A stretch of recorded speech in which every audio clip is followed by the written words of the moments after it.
வானரால் மாதிரி இருக்கா, ஆனால் வேறு மாதிரி தெரியறது. வாசனை வித்தியாசம், ராட்சச வாசனை தெரியறது.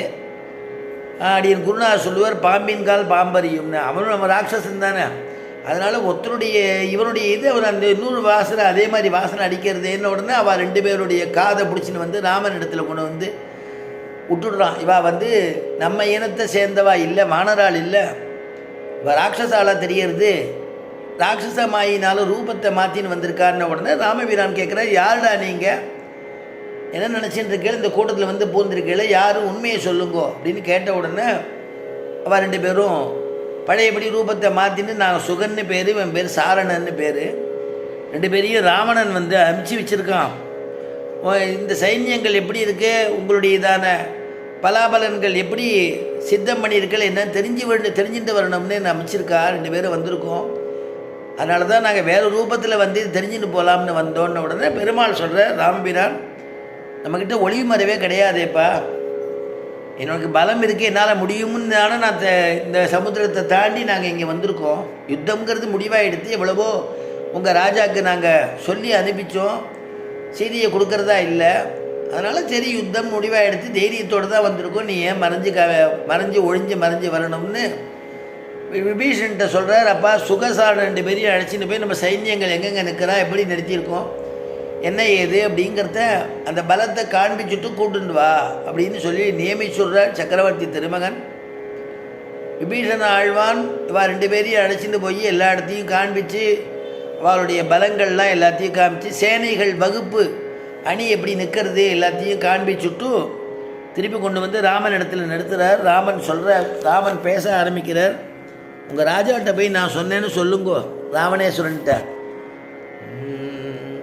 வக்தவ்யோ ராட்சசாம் ராஜா யதோக்தம் வச்சனம் மம யத்பலஞ்ச சமாஸ்ரித்ய சீதாம் மே ஹிருதமானசி யத்தரிசய யதா காமம் சசைன்யஹா சகபாந்தவஹ.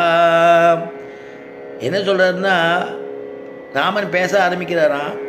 நான் எது சொல்கிறேன்னா அப்படியே போய் சொல்லுப்பா, எப்படி வந்து நாங்கள் யாரும் இல்லாத சமயத்தில் பர்ணசாலையில் நானும் லக்ஷ்மணனும் இல்லாத சமயத்தில் ஏகஸ்திரியாக தனியாக இருந்துருக்கக்கூடிய சீதையை எப்படி போய் அபகரிச்சுட்டு வந்தானோ, அவனுக்கு ஒரு கால் பலம் இருக்குமானா அந்த பலத்தையும், பந்துக்களோட பலம் இருக்குன்னா பந்துக்களையும், சைன்யங்களோட பலம் இருக்குமானா சைன்யங்களையும் அழைச்சிட்டு களத்தில் வந்து போர்க்களத்தில் வந்து என்கிட்ட காமிக்க சொல்லு, நான் சொன்னேன்னு சொல்லு அப்படிங்கிறத சொல்கிறார். வால்மீகியுடைய ஸ்லோகம் அது.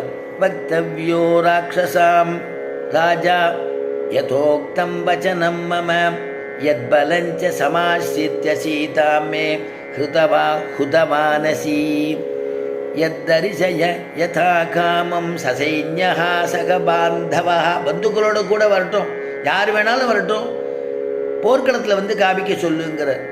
அதையே அப்படியே அருணாச்சல கவிராயர் சொல்லும் பொழுது,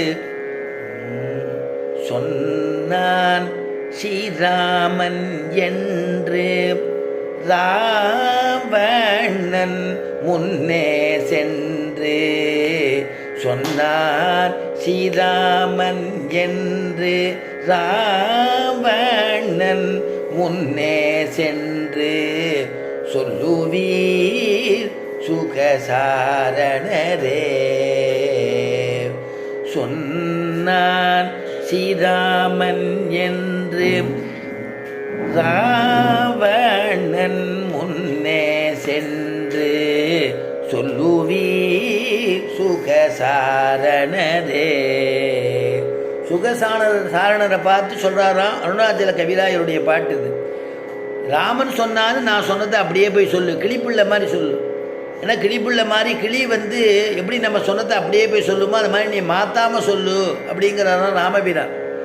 ஏன்னா திருப்பாவையில் பார்த்தீங்கன்னா பாடிண்டே வந்துட்டு இருக்கும் பொழுது அடுத்த பாசுரம் பாடுறதுக்கு அடுத்த வீட்டில் ஆற்றுல இருக்கக்கூடிய பெண்மணியை எழுப்பும் பொழுது ஆண்டாள் கோதையும் கோதா கோஷ்டி 2 பேரும் வந்துட்டே எல்லாரும் வந்துட்டே இருக்கும் பொழுது உள்ளேருந்து இந்த பாசுரத்தினுடைய அழகாக போன பாசுரம் எப்படி பாடினோமோ அதை பாடி பார்த்துட்டே இருக்காளாம் உள்ள ஒரு பெண்மணி. பாடி பார்த்துட்டே இருக்கா. அது ஓ கானம் ரொம்ப அற்புதமாக இருக்கே, யாருன்னு தெரியலையே